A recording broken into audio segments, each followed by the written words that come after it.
noches, amigos y amigas. Bienvenidos a otra entrega más de su programa Analizando la Semana con Manuel Rojas, 14 de septiembre de 2025.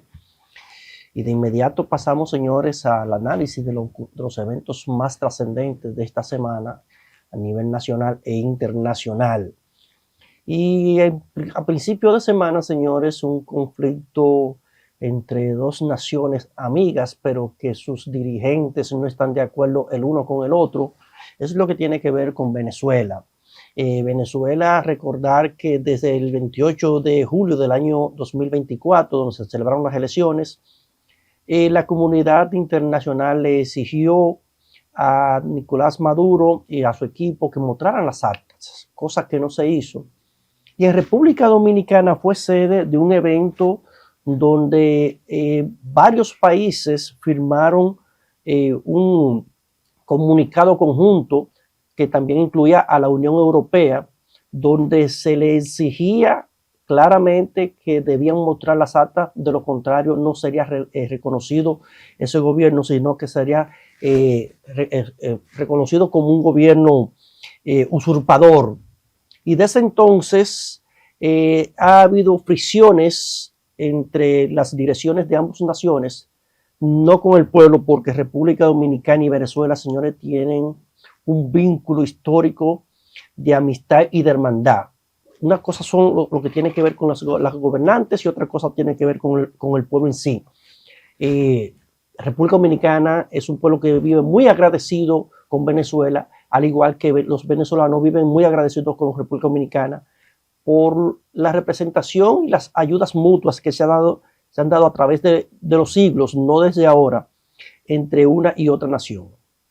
En la semana pasada, pues República Dominicana, el gobierno dominicano había declarado al Cartel de los Soles como una banda criminal, cosa que ya lo había hecho Estados Unidos, y que se han ido sumando otras naciones declarando ese cártel como un cártel criminal. Cuando se declaran estos cárteles como criminales, como bandas terroristas, hay unas prerrogativas que se aplican a esas naciones muy diferentes a que cuando son un gobierno de facto. Entonces, en el Cartel de los Soles, desde 2019, Estados Unidos viene señalando a Diosdado Cabello, Nicolás Maduro, Vladimir Padrino López, como responsables directos de ese cartel, pero Estados Unidos inventó eso, no. Fue una confesión de uno de los generales que era el jefe de la seguridad y de inteligencia del fenecido Hugo Chávez, el Pollo Carvajal, como se le conoce, que fue apresado con un cargamento de narcóticos y que en Estados Unidos confesó, y eso está en el Distrito Sur de Nueva York, donde él confesó que esas personas eran los responsables, eran de los jefes que lideraban ese cártel que envía narcóticos a Estados Unidos y, como no, también lo envía a Europa. Entonces, República Dominicana declara el Cártel de los Soles como una banda criminal.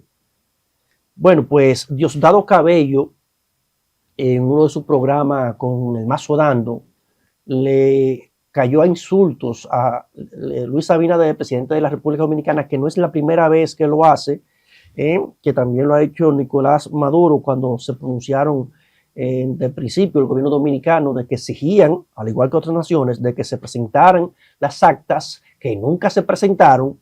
Pues eso le cayó muy mal a los venezolanos porque históricamente, reitero, ha habido una cofradía en los gobiernos del PLD, pues incluso se hicieron denuncias internacionales de que eran financiados, de que primero Leonel Fernández había financiado, y eso lo dijo Jaime Bailey en su programa, no en solo, en varios programas que hizo dando nombres, montos, cifras, cómo llegaban los recursos a través de la fundación presuntamente de Global y Desarrollo.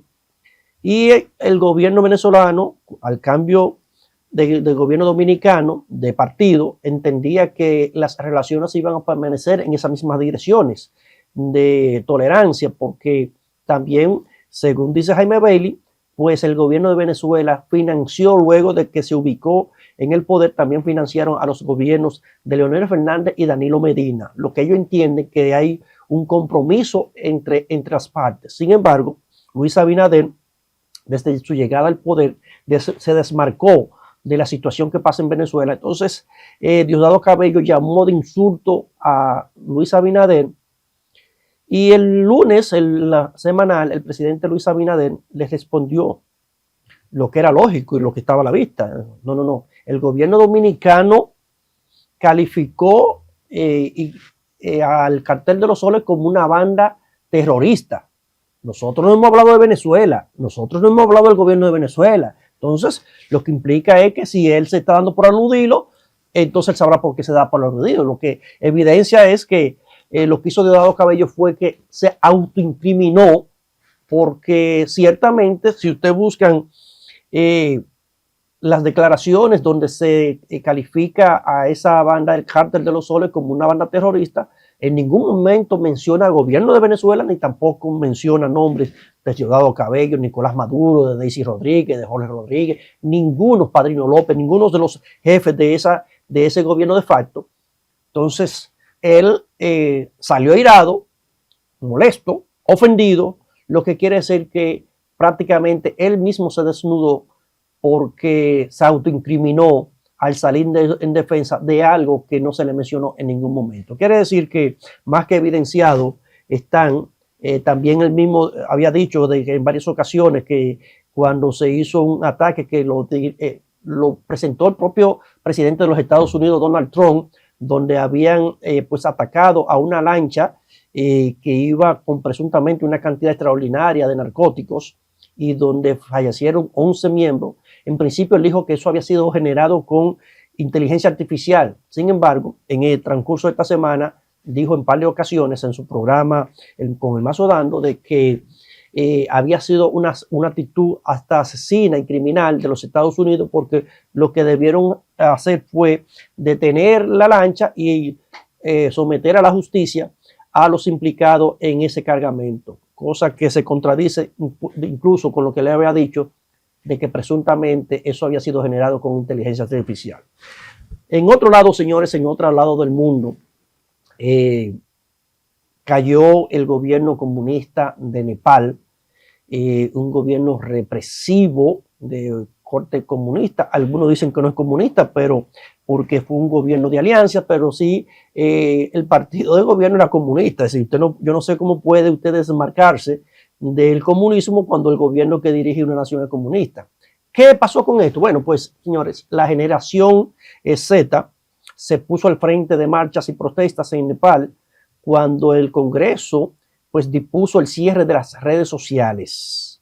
Es la primera actividad importante en el mundo dirigida, orquestada por la generación Z, que después que pues se toman esas decisiones de suprimir las redes sociales, no sé cómo es que pretenden los gobiernos seguir con esas tosudez de cortar las redes sociales. Una cosa es controlar el contenido de las difamaciones, que se le pongan sanciones de los fake news, y otra cosa es que usted diga vamos a cortar las redes sociales. Eso solamente le ha funcionado para China en este momento, y no es que la han cortado, sino que, por ejemplo, a partir de las 8 de la noche algunas redes sociales las cierran para los niños y eso. Pero ¿qué pasó? Que mientras esa alta cúpula de Nepal se daba vida de lujo y la exhibían en los medios de comunicación y en las redes sociales, pues entonces quisieron controlar a esa población con las redes sociales. Esto pues llenó de ira a esa generación joven que, señores, y no solamente la generación Z, también algunos de los que somos de las generaciones anteriores, las generaciones anteriores que somos nativos análogos, pero que hicimos el transfer a la era digital. Ni siquiera nosotros mismos ya hoy podemos considerar una vida sin las redes sociales. Eso es casi insólito.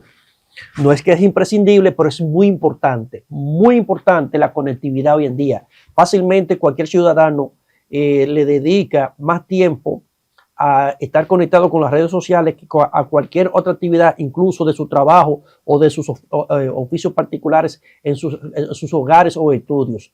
Sin embargo, ellos consideraron que, bueno, un país con muchísima corrupción, muchísimas dificultades para las clases más empobrecidas, y de repente vinieron con estas decisiones de, pues, suprimir el acceso a las redes sociales a la generación Z. No le gustó, salieron a las calles, hubo protestas inmediatas, hubo una represión salvaje, brutal contra los protestantes. Eso hizo que, señores, provocó más de 21 mal contados muertos.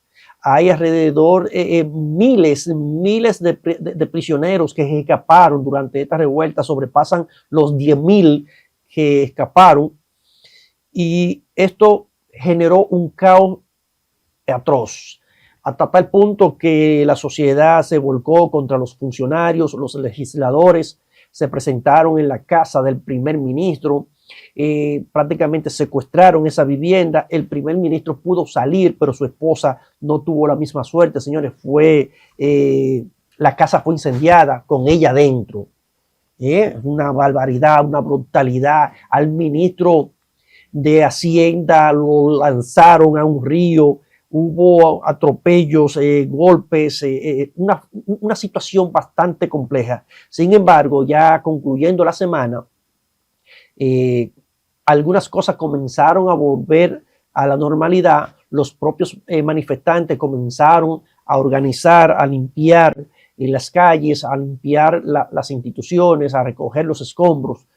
Algo que desde el punto de vista hasta uno es loable, pero el desorden que se armó en Nepal, señores, le mando un mensaje, eso es la situación de Nepal, le mando un mensaje a los gobiernos que quieren reprimir a la población, que quieren coartarle el derecho a la comunicación, a estar conectado, que se miren en el espejo de Nepal.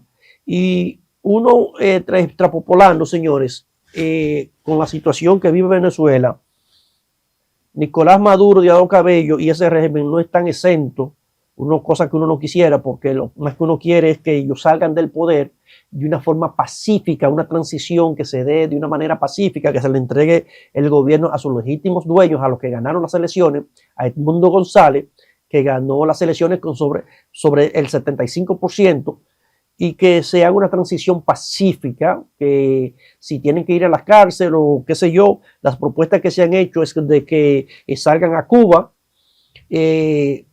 Para Europa es difícil que ya ese grupo pueda salir, porque también en esta semana el Parlamento Europeo, por propuesta de Vox, del PSP también, pues llevaron la propuesta a la Comisión Europea, y con una mayoría aplastante el Congreso Europeo también declaró como una organización terrorista al Cártel de los Soles. Y cuando usted le acompaña a eso, la acusación que pesa sobre ellos de Estados Unidos por las declaraciones del Pollo Carvajal, jefe de la seguridad de inteligencia, de la seguridad personal de Hugo Chávez, pues entonces usted puede colindar de que todos los países de la Unión Europea pues tienen una persecución idéntica a los demás países que han declarado como Cártel de los Soles a esa organización como terrorista. Quiere decir que la salida